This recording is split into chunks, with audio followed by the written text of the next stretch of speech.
All right, hello and welcome to Tape Talk with Andrew. Yeah, thank you for having me. Yeah. So tell us what's going on for PMI at the show. So we're actually launching something new at the show. It's a nonprofit that we put together called Case for Kids. Oh, very cool. Yeah, It's called what? Case for Kids.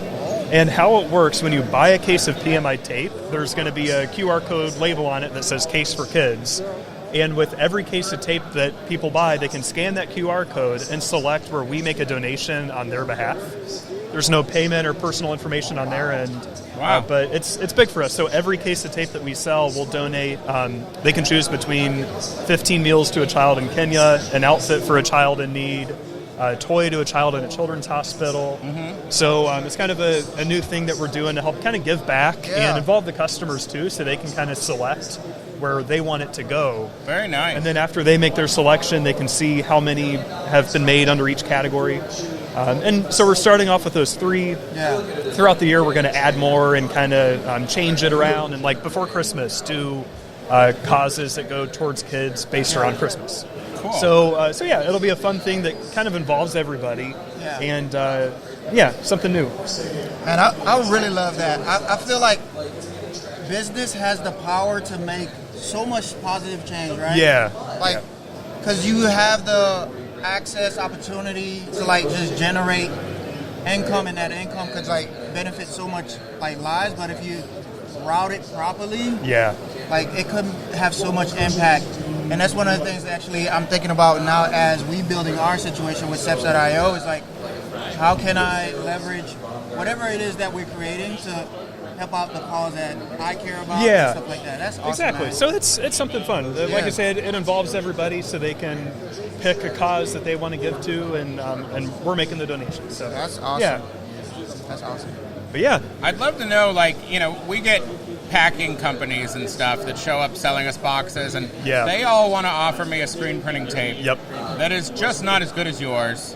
And so how did you guys start the business and focus on creating like a blend that was made for the industry and not just, not that sticky packing tape? Yeah, exactly. So there's a shocking amount of science and chemistry that goes into adhesives.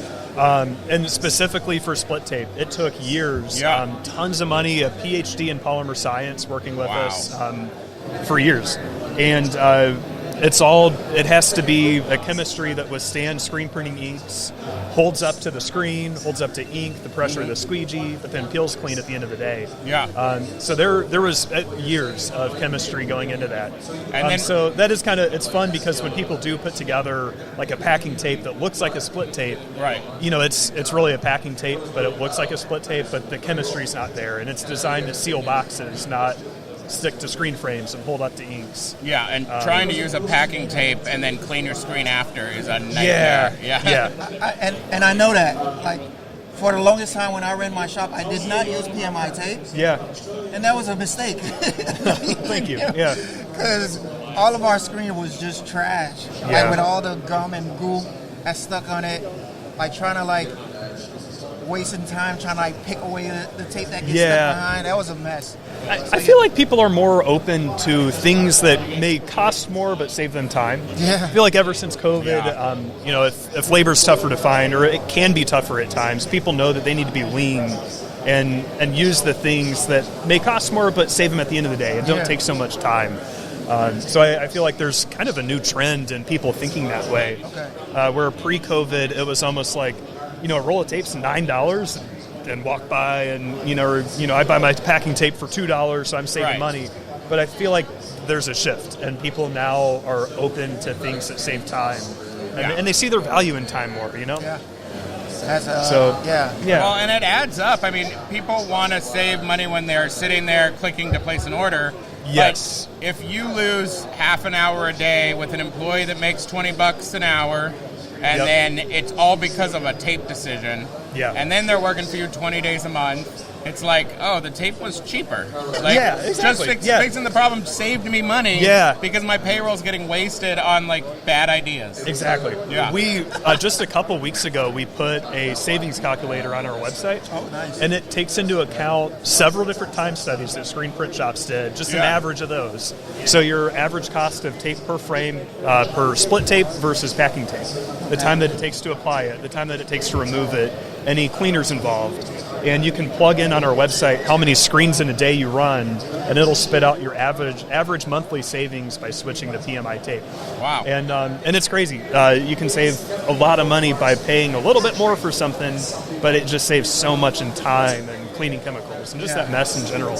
And a happier workplace. No one wants to scrape tape off screens. So it's not just time there, but that's a bad job.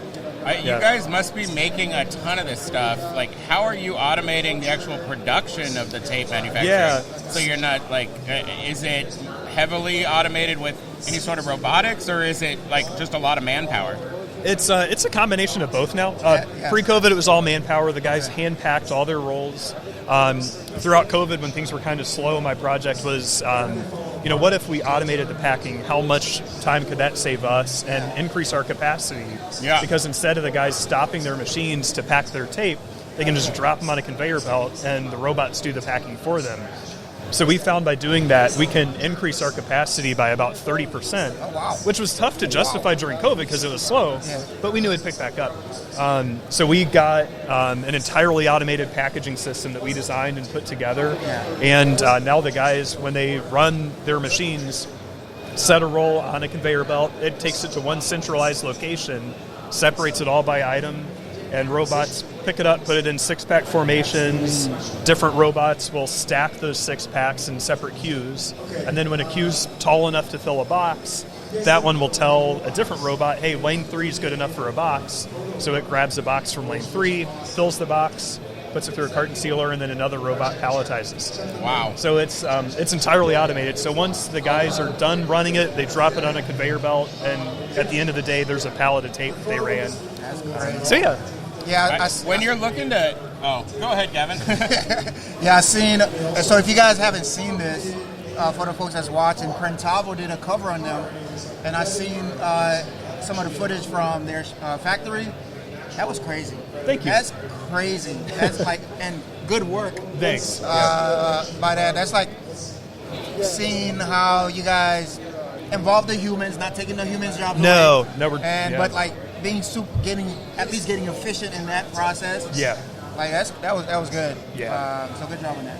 Yeah. A lot of people see it and it's like, oh, well, how many people did you get rid of because of that? Yeah. But it's we're taking a job that no one enjoyed doing. It hurt their backs to be stacking boxes all day. Each box is 20 pounds. Yeah. And no one likes packing tape. Those guys like running their machines and outputting more. So it made their jobs more enjoyable. We get more output. It's a win-win all around. That's awesome. So it was cool, but a pain to set up. It's cool to see now because it works. Right. But setting it up, it took a full year to get it all debugged to where it's actually productive. Way longer than I thought. We set up one robot in 20 minutes just to take the rolls and put them in a six-pack. So it's like, all right, that only took 20 minutes to program. Let's get 3 more. Take a couple hours. When they start working together and in tandem, when one thing happens, then it messes up all the other robots downstream. So, it has to be totally bug-free. And it's never the robots that screw up. It's always the rolls were a little out of place, or the L-bar sealer jammed, or the carton sealer taped a box in a different way. So the robots are super precise. It's like plus or minus a tenth of a millimeter. But it's always the ancillary stuff that kind of messes it up. But is there any sort of computer vision that can help you with that, where the camera's watching it and it's spotting an error before the line just gets backed up and you have errors? Honestly, the robots are now set to where when it does have an error, it sounds an alarm. Okay. And then we have different guys that are trained on how to fix that error and get it going again. So we'll schedule them. So 1 week, this guy's in charge of fixing all the errors. The next week, this guy's in charge. So everyone stays current on it. Yeah. But it's immediate. It sounds an alarm, and someone runs over there and pulls the roll out that's stuck and gets it going again. And so it's maybe once or twice a day where there's an error with the robots. Did you have to hire and staff specifically for it, or did you just have to commit to educating yourself? That's it. Just committed to educating myself. Yeah. The robots now, they're called cobots. They're super user-friendly. There's a brand, Universal Robots, that's kind of like the Apple of robotic arms. Mm-hmm. So each one has a tablet touchscreen. You can program the robot not by typing in coordinates, but hitting a button, moving the arm to where you want it to go, and saving that position. So they're so easy to program now. But there's still a lot of work getting all the sensors integrated and getting everything set so it's bug-free. Yeah. But no, I just did it, and that's what I like doing, that kind of stuff. Yeah. So it's very cool to see the backsides of businesses, because you always just like in your mind you're like, oh yeah, it just magically shows up at my door.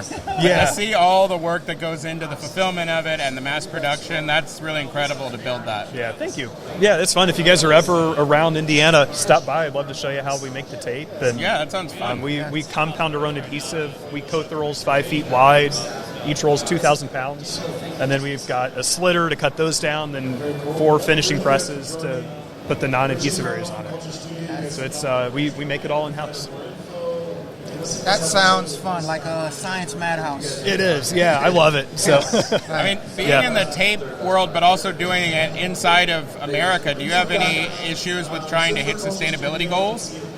Because it is like just really plastic intensive, right?